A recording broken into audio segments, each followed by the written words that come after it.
So picture this, it's been a busy day and you're headed home for the night. You want a home cooked meal, but you really want that minimal cleanup. I think I got you. And that's where this comes in. A one pot creamy sweet potatoes and lentils. It's fast, nutritious, packed with flavor, and honestly, it might just become your new weeknight go-to dinner. Let's talk about what we're gonna need. We have 8 main ingredients and everything else is seasonings.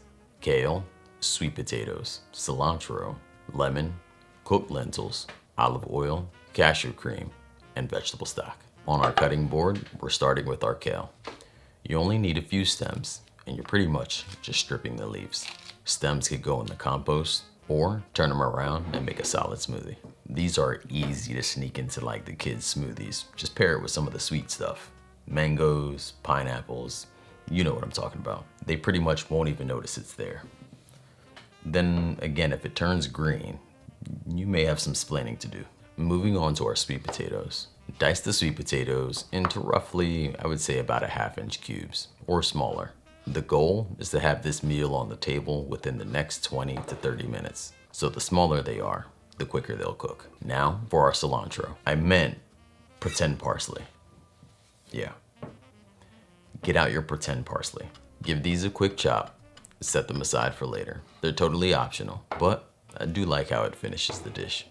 And we're also gonna tuck a lemon into the side here. We're gonna be using it closer to the end. Moving on to setting up our spice mixture. In a small bowl, we're adding oregano, garlic powder, onion powder, black pepper, salt, ground coriander, ground cinnamon, and ground nutmeg. I do also happen to sprinkle some flakes in here too. The red pepper flakes, I actually just do a teeny bit. The whole idea here is to wake up the dish. We don't want enough that you could really taste it or, catch anybody's mouth on fire. Whisk that all together and set it aside. This blend is savory, a little sweet, warm from the cinnamon and nutmeg. And again, that hint of heat will just wake things up. Think of it as your favorite hoodie. You know, the one you pick when you want to warm things up just enough.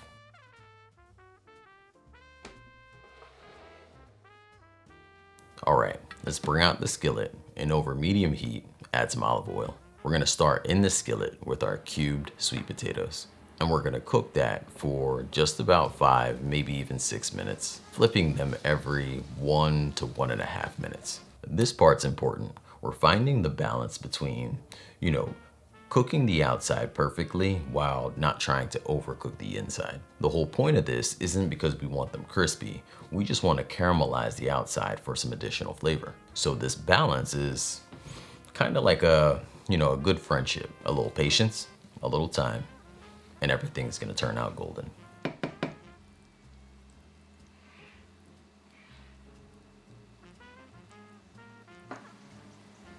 Now, add in your spice blend, stir it in, and let it toast with the potatoes for just about 1 minute.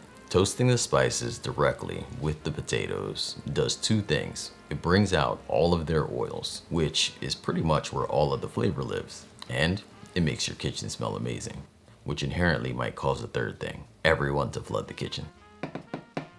All right, so now we're bringing in our veggie stock. Pour it in and make sure to scrape the bottom of the skillet to loosen up all that caramelized flavor. I can't say it enough. All of the stuff stuck at the bottom of the skillet, it's called fond, and that's literally where all of the flavor lives. Next, stir in your cashew cream.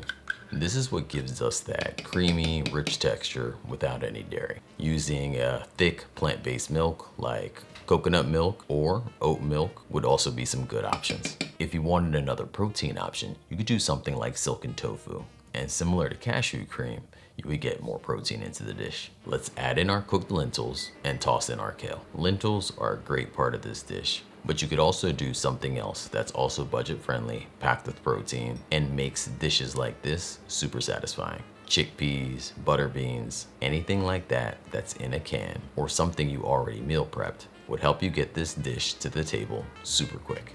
Okay, zest your lemon right into the skillet. Then slice it and squeeze in the juices. I like to do half at first, then give it a taste right after, stirring it all together. Finally, top it with cilantro, pretend parsley, And boom, there you have it. I just love serving this with crusty bread, or I make some quinoa and dump it right on top.